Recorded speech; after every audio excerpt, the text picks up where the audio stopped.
Introduction. Lire ne suffit pas, comprendre est essentiel. Nous lisons chaque jour, que ce soit des articles, des romans, des contrats, des instructions, ou encore des messages. Pourtant, la vraie question demeure: comprenons-nous réellement ce que nous lisons?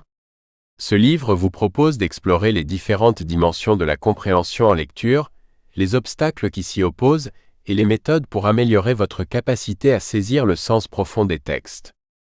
Nous vivons dans un monde où l'information est omniprésente. Chaque jour, nous lisons des articles, des emails, des messages, des livres, des contrats, des panneaux d'affichage, mais comprenons-nous vraiment ce que nous lisons? Lire est un acte mécanique que la plupart d'entre nous maîtrisent dès l'enfance. Cependant, comprendre un texte va bien au-delà du simple déchiffrage des mots. Il s'agit de saisir les intentions de l'auteur, d'en extraire le sens, d'évaluer la pertinence des informations et de les relier à nos propres connaissances. Prenons un exemple simple, un manuel d'instruction pour monter un meuble. Lire chaque phrase sans en comprendre le sens ne vous aidera pas à assembler correctement les pièces. Il en va de même pour un texte littéraire, philosophique ou scientifique. Sans une compréhension réelle, la lecture devient un exercice futile, une accumulation de mots sans impact. Mais pourquoi tant de personnes ont-elles du mal à comprendre ce qu'elles lisent? Plusieurs facteurs entrent en jeu. Un vocabulaire insuffisant qui freine l'assimilation des idées. Un manque de concentration qui empêche de capter les nuances du texte. Des biais cognitifs qui déforment notre interprétation. Une lecture passive, où l'on absorbe les mots sans véritablement réfléchir à leur signification. Ce livre a pour objectif de vous aider à mieux comprendre ce que vous lisez. Nous explorerons les mécanismes de la compréhension en lecture, les obstacles qui s'y opposent et les stratégies pour améliorer votre capacité à décrypter, analyser et assimiler l'information.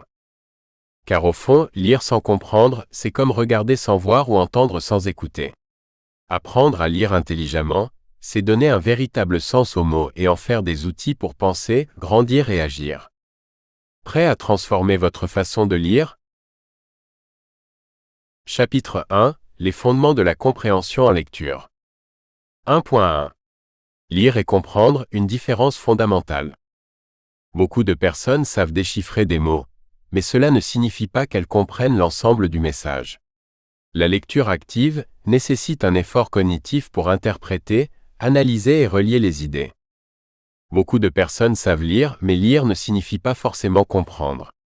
Être capable de reconnaître des lettres et des mots, ou même de les prononcer à voix haute, ne garantit pas que l'on saisit le message qu'ils véhiculent. Lire, un processus mécanique. La lecture commence par un déchiffrage des mots et des phrases. Ce processus implique la reconnaissance des lettres, des sons et des structures grammaticales. La plupart des lecteurs peuvent lire un texte à haute voix, sans réellement en saisir le sens. Par exemple, imaginez un élève qui lit un problème de mathématiques.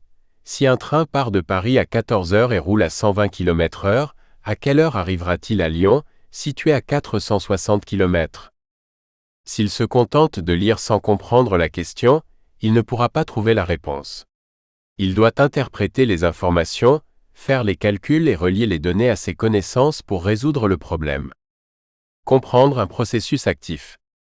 Comprendre un texte, c'est aller au-delà des mots pour en saisir le sens profond. Cela implique l'interprétation, identifier le message, les intentions de l'auteur et les nuances du texte. L'analyse, repérer les idées principales, les arguments et les liens logiques.